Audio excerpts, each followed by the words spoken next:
Mommy, I want you to come with me.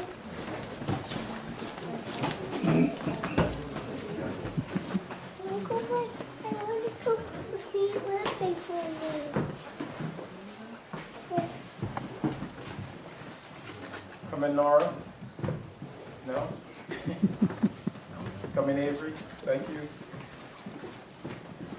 Good morning, boys and girls. Good morning. Well, today is a special day. Do you know what? Yes, it's Pentecost. And do any of you know what Pentecost means, Robert? Yes? 50 days after Easter. Yes, you're absolutely right. And do you know what that means for the church? What happened on Pentecost? It's a very special day, a great celebration. Guess what we're celebrating as a result of Pentecost today? Easter, I think. Easter? No, we celebrated Easter past. Yes, Scott? Something fell from the sky. Something fell from the sky. Yes? The Holy Spirit fell from the sky. But before we even get there, well, I want you to understand that today is really a special day because it is the birthday of guess who? Jesus. No. What did you say? Say it louder. The church, right? This is the day the church was born. And so we're going to celebrate, huh? Not this church building or this congregation, but the church in general. When Christianity started and the church began to meet, this was the day that the church was born. And so what does Pentecost mean? It's 50 days after Easter, but it's also the day when what happened? The church was what? Born. And on that day, we are told that the Holy Spirit came, and how did it come? Like the sound of what? Fire falling from the sky, and there was a loud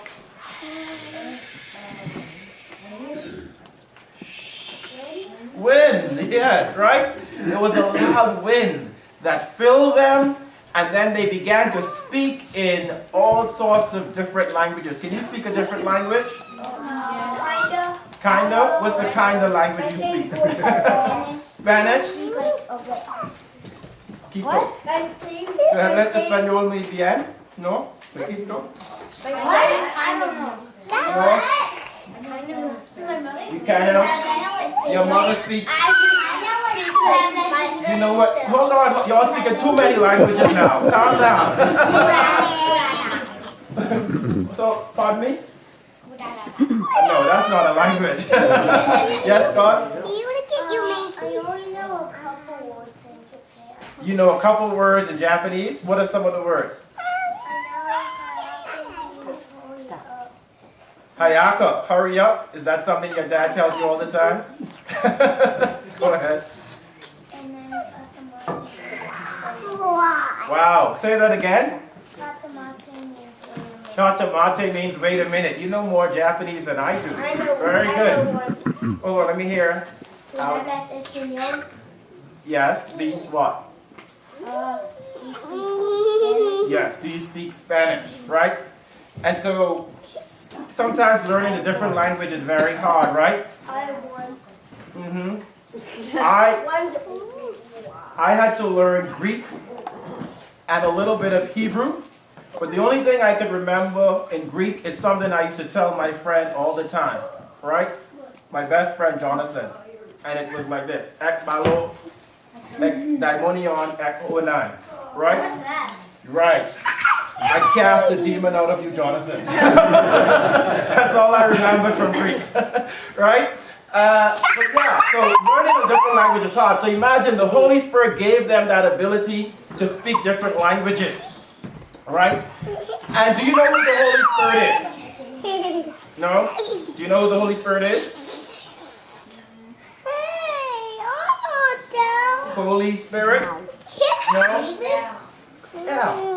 It is God's presence in the world, inside of us, right? Repeat after me. The Holy Spirit is God inside of us and active in the world. Now, can you see the Holy Spirit? It's invisible. It's invisible. And that's why it was described like the sound of the wind. Can you see the wind? No. Can you feel? Go ahead. You can feel it. Technically, you can see it. Help me, Alyssa. Well, you can see the effects of the wind, right? Yes. That's what I mean. But that's like a metaphor. You can see love, but you can't see the Holy Spirit. Wow, you guys have some big words. That's like a metaphor for the Holy Spirit. Right? Yeah. The wind is like a metaphor for the Holy Spirit. What is the one thing that you do every day, anytime, and you can do it all the time, and nobody ever sees it? Sleep? No. No. It's a physical thing that you do. Swallow. Swallow? What's the first thing you did when you came out of your mother's womb? Teach us.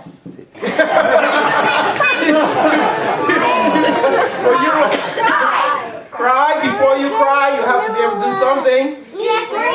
Breathe. Yes. Right. You have to breathe. And what does the air that we breathe do for us? Exactly. It helps us to live. Can we survive without breathing? Without air? No. So the Holy Spirit is like God's breath inside of us. It helps us to live. It helps us to love. It helps us to be all that God calls us to be. And so tap into the Holy Spirit and welcome the Holy Spirit inside of you. So let's say a little prayer and then we'll kind of do something else, right? Repeat after me. Dear Holy Spirit, come inside of me. Fill me. Mold me. And help me to be fully God's child. Can you feel the Spirit? No. You cannot feel the Spirit? There's a song that says, I've got the Spirit in my hands and it's keeping me alive. Let me see you moving your hands. Keeping me alive. The Spirit in my hands and it's keeping me alive. Jesus is keeping me alive. And then go to the head. I've got the Spirit in my head and it's keeping me alive. Y'all don't look alive. Wow. Whatever spirit is moving is not the Holy Spirit right now. Stand up. You're tired? Where are you tired from?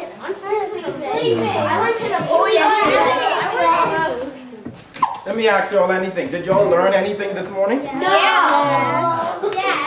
What did you learn? No. Let's listen to her. Air blankie. The Holy Spirit isn't something you can actually see, but, yes? I'm a penguin. I'm a penguin. The Holy Spirit fell out of the sky. We'll go with that. The Holy Spirit fell out of the sky.